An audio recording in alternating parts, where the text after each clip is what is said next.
神の他に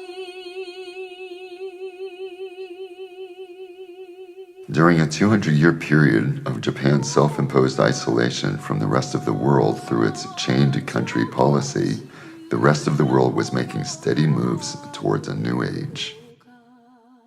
Progress in science and technology made it possible for the peoples and countries of the world to interact with each other in an unprecedented manner. After the 18th century especially, there was a rush of inventions and discoveries. The battery, 1800, gas light, 1800, steam engine train, 1804, power generator, 1831, the telegraph, 1844, and the list goes on. But these were just beginnings. The very first telegraph was sent by Morse on May 24, 1844. It read, "What hath God wrought?" Around this time, according to the divine plan, a new revelation was in progress. The day before Morse sent the first telegraph, the Bab had declared his sacred mission to Mullah Hussein. I am the promised one. I am the one whose name you have for 1,000 years invoked, at whose mention you have risen, whose advent you have longed to witness, and the hour of whose revelation you have prayed God to hasten. Verily, I say it is incumbent upon the peoples of both the East and the West to obey my word and to pledge allegiance to my person. In 1852, 8 years after the Bab's declaration, during the incarceration in the dark dungeon of the Siachal, Baha'u'llah received the first intimations of the divine revelation. The following year, in July 1853, U.S. Commodore Matthew Perry came to Uraga near Yokohama with his fleet of black ships, demanding Japan to open its door to the rest of the world.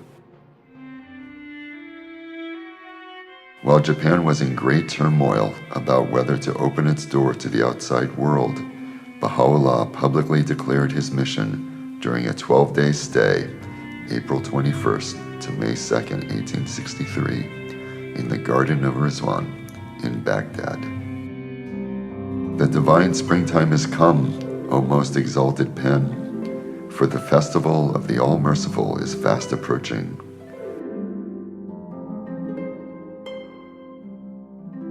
Bestir yourselves, O people, in anticipation of the days of divine justice, for the promised hour is now come. Beware lest ye fail to apprehend its import and be accounted among the erring. Baha'u'llah ascended on May 29, 1892.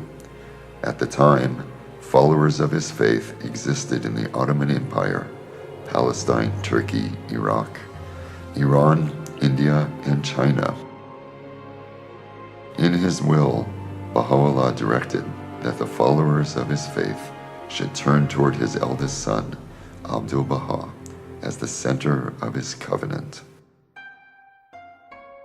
In 1868, the Meiji Restoration began, and Japan started to tread its path towards modernization and democratization. It was on September 23, 1893, that the first mention of the Baha'i faith was made on the American continent. It was at the First World Parliament of Religions in Chicago. In the same year, 1893, Ibrahim Keirullah began teaching the faith in Chicago, and in the following year, 1894, Thornton Chase accepted the faith and became the first American Baha'i. In 1898, a renowned philanthropist, Phoebe Hearst, accepted the faith, and in the same year undertook a pilgrimage to the Holy Land with a company including Lua Gestinger. On their way to Haifa in 1898, Hearst met May Bowles, later to be Maxwell, whom Phoebe had already known in America, and who was sick in bed at this time. Hearst urged May to go to the Holy Land with the group, as she subsequently accepted the faith. Upon her return from the Holy Land, May Bowles began teaching the faith in Europe. During this time, she met Agnes Alexander, who was visiting Europe from Hawaii and accepted the Baha'i faith in 1900 in Italy. Surprisingly, the time gap between the birth of the earliest American Baha'is and the appearance of the first Japanese Baha'is is a mere 10 years or so. This is because the first 3 Japanese Baha'is were all living either in Hawaii or on the mainland America at the time. Mr. Kanichi Yamamoto was originally from Yamaguchi.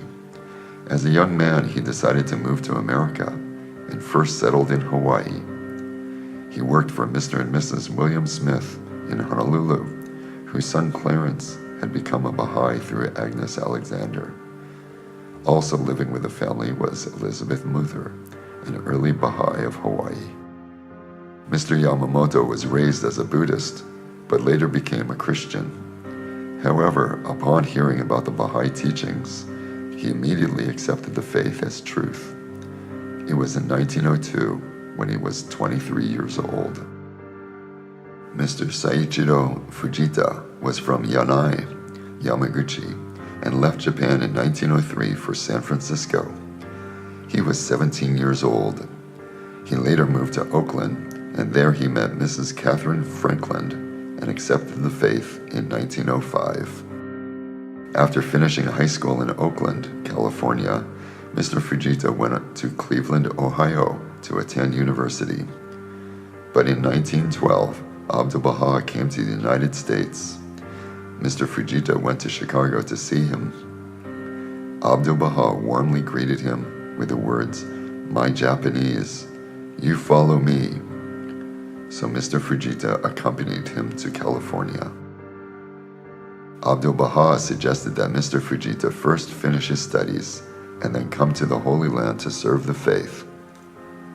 He also said that Fujita should study electrical engineering and horticulture. Later, Fujita would work on electrical wiring of the Baha'i properties and gardening in the Holy Land. Also, he had a used Ford sent to the Holy Land, which he drove and acted as Abdu'l-Baha's chauffeur. Mr. Fujita was to spend about 40 years in the Holy Land for service to the cause, except for the 17 years, 1938 to 1955, when he was sent back to Japan because of the war.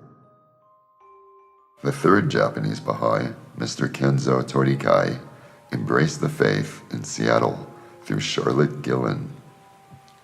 Mr. Torikai visited Japan in 1916-1917 and wrote the first original teaching pamphlet in Japanese titled A New World Civilization. Part of this was translated into Braille by Mr. Tori, president of Japanese Association for the Blind. The pamphlet was used as a textbook for a Braille class. Mr. Torikai also did travel teaching from Tohoku to Kyushu, wearing a piece of cloth tied around his head, which read, "Unity of Humankind." During the trip, he would spread a banner titled, "Baha'i, New Civilization." Around the time when the first 3 Japanese became Baha'is, an American Baha'i, Charles Mason Remy, visited Japan and gave the first Baha'i talk in Japan. It was at Tokyo YMCA, and the title was The Persian Revelation of Baha'u'llah. In 1908, Abdu'l-Baha was freed from the long imprisonment and later embarked on journeys to the West in order to promulgate his father's faith. During the trips, he would meet some Japanese leaders and educators.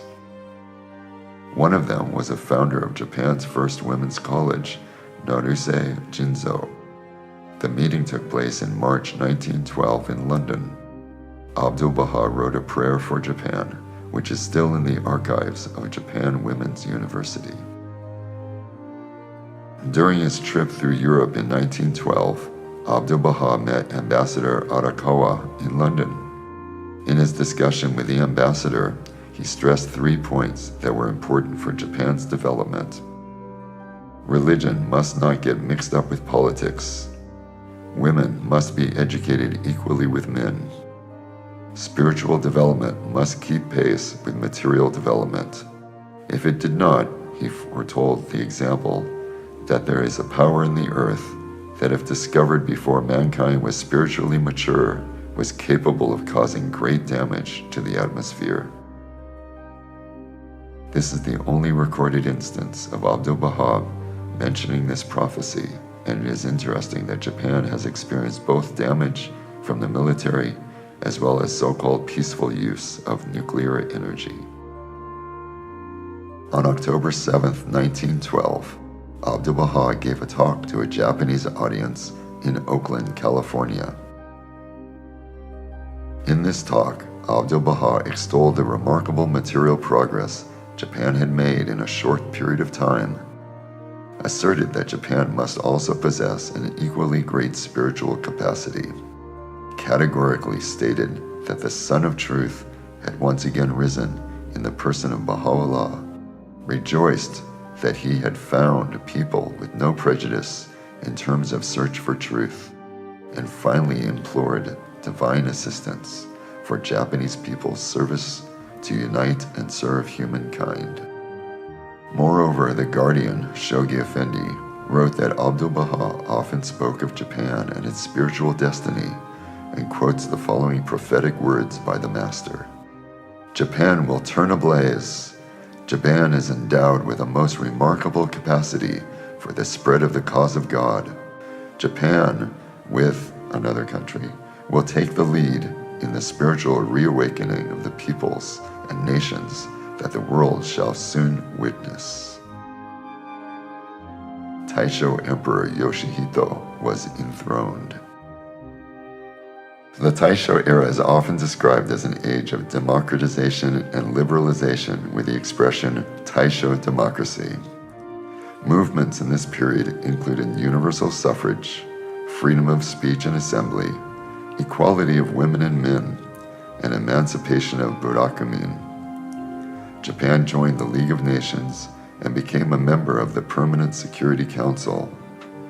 Nitobe Inazo was Deputy Director General of the League, accelerating Japan's internationalization. Such was the time when the first pioneers came and settled in Japan in accordance with Abdu'l-Baha's directions. In the Baha'i faith, professional priesthood does not exist. Instead, believers simply live the life and share the teachings with others in their daily activities. Those who move to a new location to share the faith are called pioneers. The first pioneer to Japan was Dr. George Auger, who moved to Japan in June 1914. The second pioneer to Japan was the earlier mentioned Agnes Alexander, who arrived in Japan in Kobe on November 1st, 1914. Both Dr. Auger and Miss Alexander lived among the Japanese and made conscious efforts to know the people and gradually shared the teachings with them. Thus, the very first Baha'is to embrace the faith on the Japanese soil, less than a year later in May of 1915, Mr. Kikutaro Fukuta learned about the faith through Miss Alexander and accepted the faith.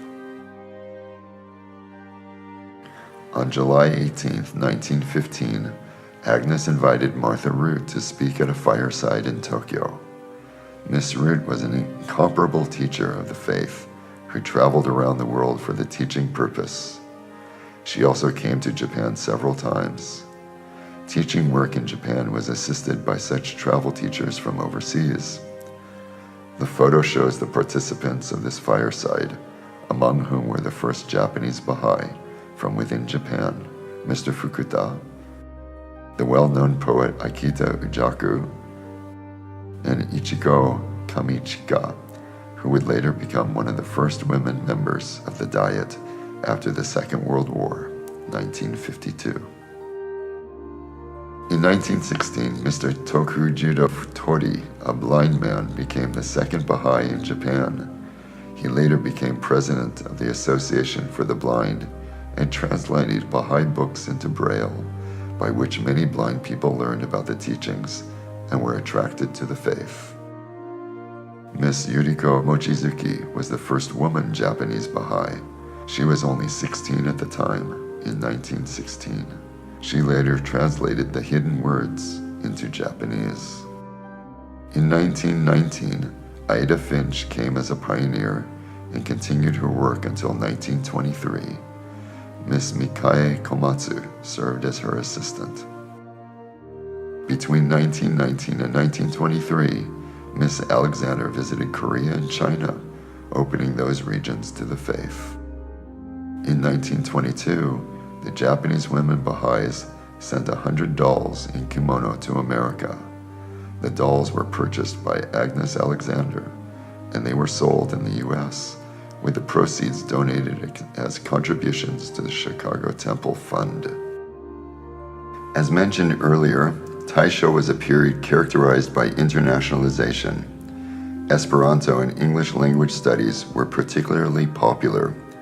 Both Agnes Alexander and Martha Root had studied Esperanto because of Abdu'l-Baha's strong recommendation. Through this tool, they were enabled to mingle and associate with the learned and young students, sharing the teachings of their beloved faith. On September 1st, 1923, the Great Kanto earthquake hit the Kanto area.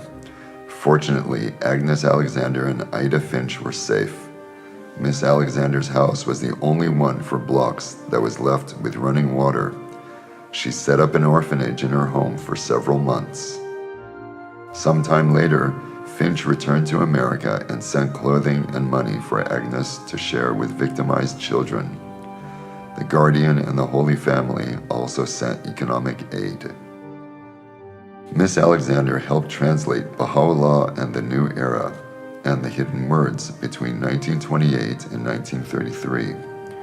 The New Era was translated by a Buddhist monk, Taiwan Inoue, while the Hidden Words was translated by Miss Mochizuki.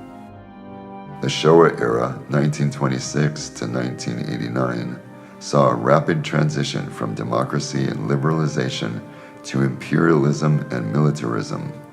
Japan resigned from the League of Nations and became isolated in international society. In May 1929, 7 specially bound volumes of Baha'i books, together with an accompanying note from Shogi Effendi, were presented to the emperor through the good offices of Dr. Musujima. In 1930, Martha Root visited Japan for the 3rd time and attempted to make an appointment for an audience with the emperor, but this was not successful. In November of the same year, through Dr. Musujima, Miss Root was able to present a Persian rug and a calligraphic arrangement in the form of a bird of passages from the Baha'i writings, together with a message from Shogi Effendi. Keith Ransom Keller stayed for 6 weeks in 1931 and gave talks at universities, including Japan Women's College. In 1932, the very first local spiritual assembly was elected in Tokyo, consisting of 5 women and 4 men, which Agnes Alexander described as significant of a new day in this Oriental country. The assembly was elected again the following year. However, after that, it remained unelected until 1948, including the warring years. Martha Root visited Japan for the 4th time in 1937, meeting Mr. Tori and Mr. Fukuta. World War II broke out in 1939 and lasted until 1945, which made it difficult for the Baha'i community to carry on its activities. Mr. Fujita, who had been serving the faith in the Holy Land, was also obliged to return to Japan, back to his hometown of Yanai in Yamaguchi. In August 1945, atomic bombs were dropped in Hiroshima and Nagasaki, and the war came to an end in defeat. Although the war brought much devastation to the nation, Japan made a remarkable recovery and achieved a miraculous economic success. However, this material affluence was not necessarily accompanied by spiritual wealth, causing society to suffer from a kind of spiritual starvation. In 1947, Mr. Robert Imagiri came to Japan in response to the Guardian's recommendation as the first pioneer to Japan after the war. On April 21, 1948, the first local assembly after the war was formed in Tokyo. In 1950, Agnes Alexander returned to Japan. Although visas were difficult to obtain during the occupation by the U.S. Army, she was able to obtain a visa thanks to Lieutenant Davenport from the U.S. On March 21, 1953, the Mobiles and the Katerais arrived at Tokyo as pioneers from Iran. Later, they settled in Amagasaki, Hyogo Prefecture. In June 1953, Mr. Noridin Momtazi came to Japan from Iran as a pioneer and donated Japan's first Hazarada Quds Baha'i Center in Amagasaki. In 1953, Mr. Yadola Rafat came as a pioneer from Iran and settled in Shinjuku, Tokyo. His residence became a focal point of most of the activities in Tokyo. It later became the Tokyo Baha'i Center. In December 1953, Barbara Sims arrived as a pioneer from America and settled in Tokyo. In 1954, Mr. Ruola Momtazi arrived in Japan as a pioneer from Iran and settled in Amagasaki. In 1954, Mr. Hiroyasu Takano left the USA after 1 year study. On his way back to Japan, he visited Haifa and met the Guardian, who spoke to him about the spiritual axis and also gave him the sacred cloth which had been used to cover the holy remains of Baha'u'llah. It is currently placed at the Tokyo Baha'i Center. On April 21, 1954, the second local spiritual assembly in Japan was elected in Hyogo Prefecture, the Hyogo Prefecture LSA. In September 1955, an Asian teaching conference was held in Nikko, hosted by the local spiritual assembly of Tokyo. Hand of the Cause of God, Mr. Kadim, was present on behalf of the Guardian. In 1956, 8 local spiritual assemblies were elected in Tokyo, Nagoya, Osaka, Kobe, Nishinomiya, Amagasaki, Kyoto, and Yokohama. Kobe, Nishinomiya, and Amagasaki were 3 divisions brought forth from the aforementioned Hyogo Prefecture LSA. Moreover, in 1957, Hiroshima elected its assembly, and in 1958, Itami and Akashi elected their respective assemblies. Finally, in 1959, 3 more localities elected their LSAs: Nagasaki, Sapporo, and Ashiya. In 1957, Agnes Alexander was appointed as a Hand of the Cause of God. In April 1957, the first Northeast Asia National Spiritual Assembly was elected. Its jurisdiction covered Japan, Korea, Taiwan, Hong Kong, and Macau. In August 1957, Japan's first Baha'i summer school was held in Takarazuka with 100 participants from 16 cities. In 1956, the year before the Northeast Asia Assembly was to be elected, the Guardian wrote about the tasks to be undertaken by that assembly, which included teaching work in Hokkaido. As a result, Mr. Nakajima and Mr. Momtazi undertook a teaching trip in Hokkaido in 1957. This was followed by a rapid spread of the faith among the Ainu Friends. In November 1957, the Guardian, Shogi Effendi, passed away. In April 1963, the Universal House of Justice was elected for the first time. In the faith, there are holy souls called the Hands of the Cause of God. Their function is to protect and propagate the faith, as well as to assist friends' spiritual learning. They too visited Japan and helped the believers and the community to grow.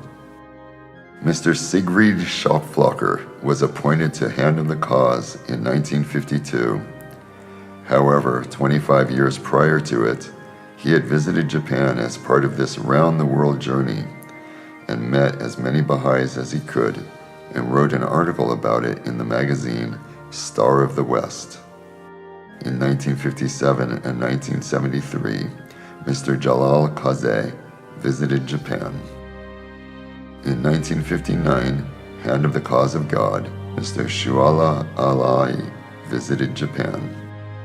In 1961, Hand of the Cause of God, Dr. Mohajar visited Japan.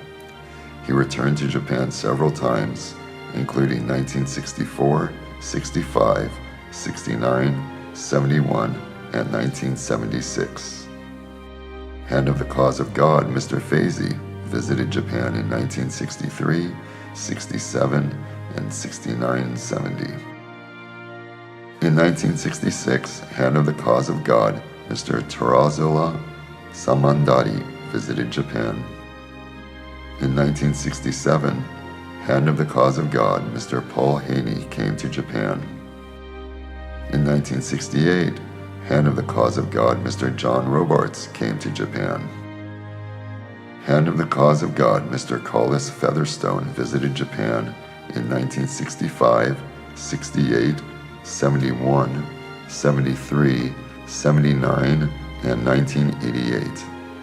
During his 1973 visit, he met Okinawa's governor and presented a copy of the Proclamation of Baha'u'llah. The photo is from 1988.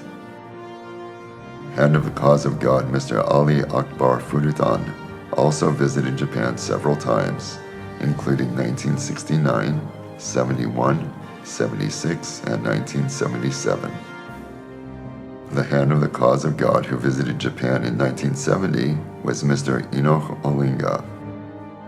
Hand of the Cause of God, Mr. William Sears, visited Japan in 1974.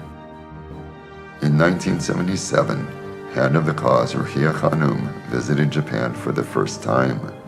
Due to an illness, however, she was forced to return within a week. On her second visit, in 1978, she stayed in Japan for 63 days. She and Miss Yuriko Furukawa were reunited after 50 years. Ruhia Khanum spoke to the pioneers to Japan and to the Japanese believers about 19 qualities promoted by the Baha'i teachings that the Japanese already have. They include basic reverence, honesty, cleanliness, discipline, justice, consultation, community-centered thought patterns, among others. Needless to say, the Hand of the Cause of God who stayed longest and contributed most to the faith in Japan was Miss Agnes Alexander. During the visits and stays in Hawaii, US, Europe, and the Holy Land in between, she served the faith in Japan between 1914 and 1967. In 1968, Mr. Masaki Ushibata from Kyoto went to New Guinea, now Papua New Guinea, to engage in a 2-month teaching trip. This was the first time a Japanese Baha'i undertook long-term travel teaching overseas. In 1975, Mr. Ushibata moved to the Eastern and Western Caroline Islands as the first international pioneer from Japan and contributed to the strengthening of the spiritual axis. The faith which had been brought to Japan some 50 years ago was now taught overseas by a Japan-born Baha'i. The photo is from the 1968 trip. On April 21, 1971, the first local spiritual assembly in Naha was elected in Okinawa. Thus far, the Baha'i community had grown thanks to the sacrificial efforts of pioneers and international travel teachers, taking roots in the country.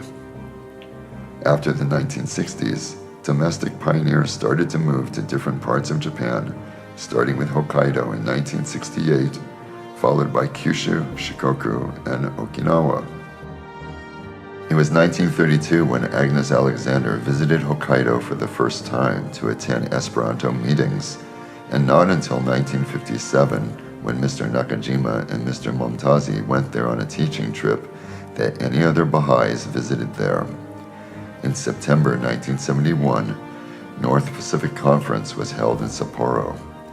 Now that the faith was firmly rooted in Hokkaido, it was selected as one of the venues of the 8 oceanic and continental conferences that were convened by the supreme body of the faith. In April 1974, the first Baha'i National Convention of Japan was held, and the National Spiritual Assembly of the Baha'is of Japan was elected for the first time. On behalf of the Universal House of Justice, the hand of the cause, Mr. Sears, was present. This was an epoch-making development in that the Japanese Baha'i community had now grown enough to have its own National Spiritual Assembly. In 1977, the Japanese translation of the Baha'u'llah's The Book of Certitude was published by the efforts of Dr. Ikuo Mizuno. Dr. Mizuno spent 2 years on this project, devoting each night after work at his hospital. He also served as a member of the National Spiritual Assembly and an auxiliary board member for protection, as well as gave talks and led study sessions at summer schools and other functions. In 1977 and 1987, member of the Universal House of Justice, Mr. Fateh-Azam, visited Japan.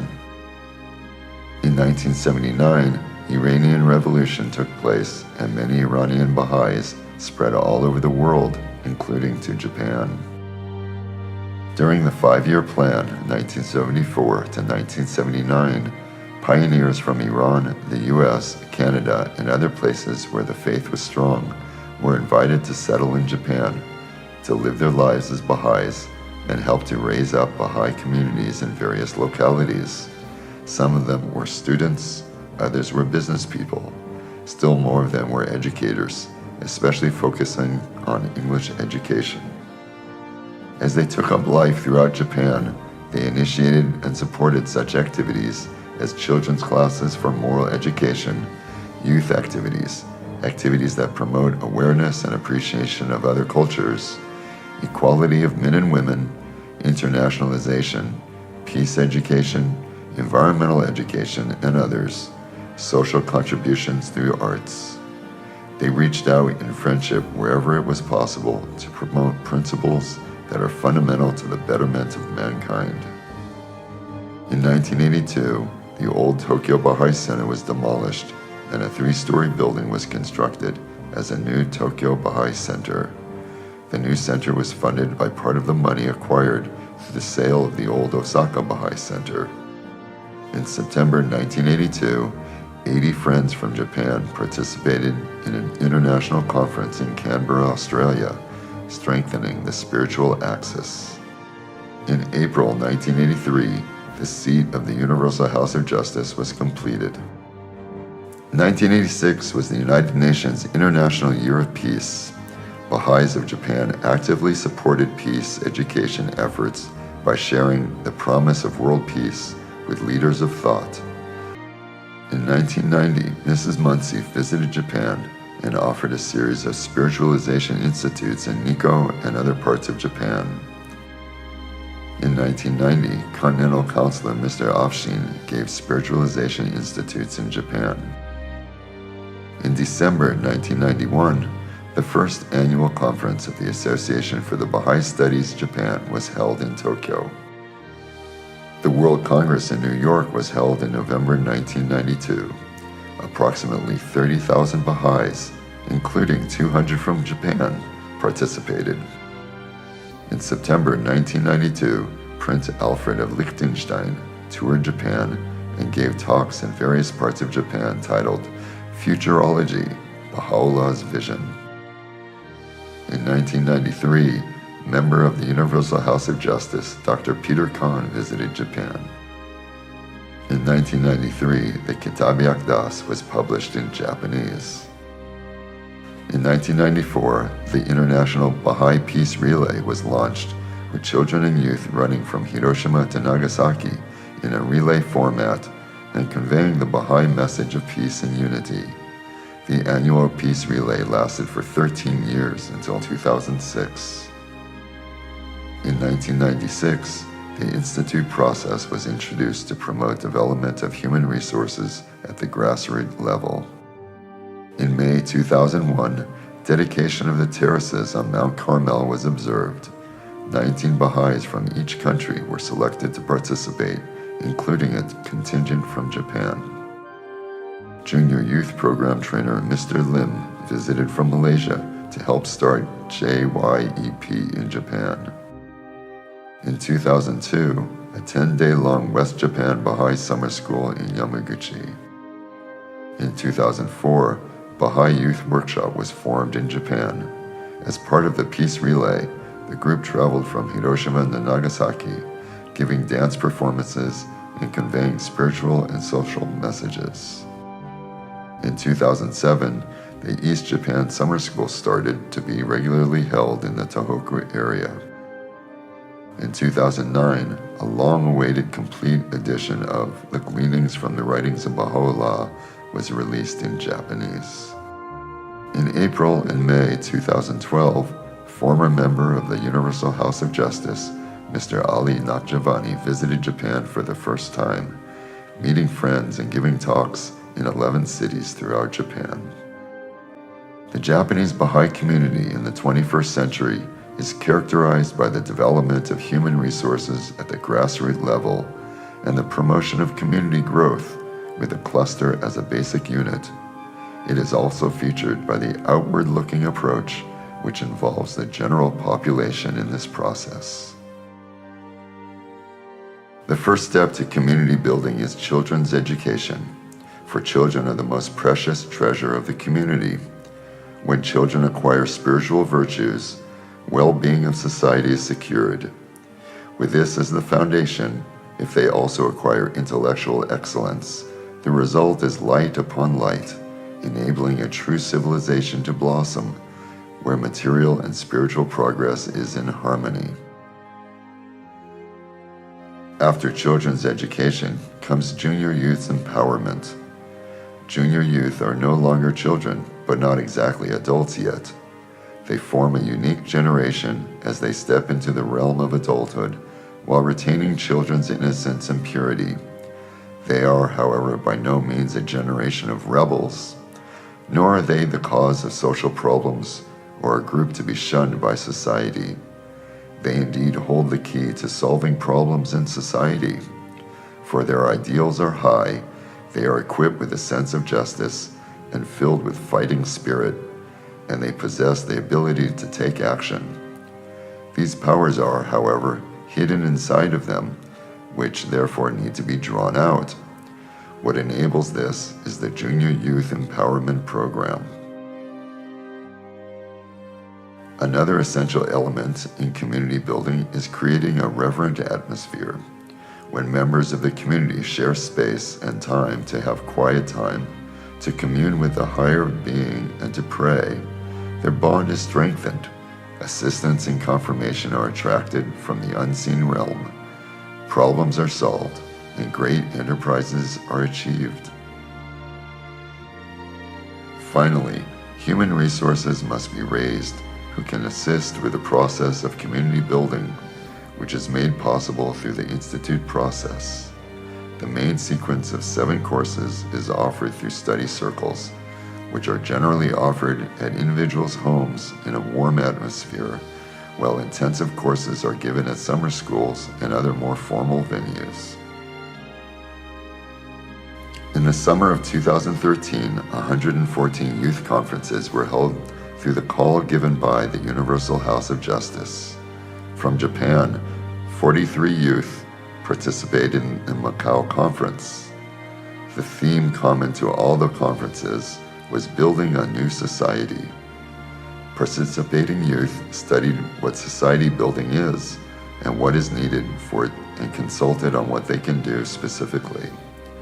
And they put their learning to action immediately afterwards.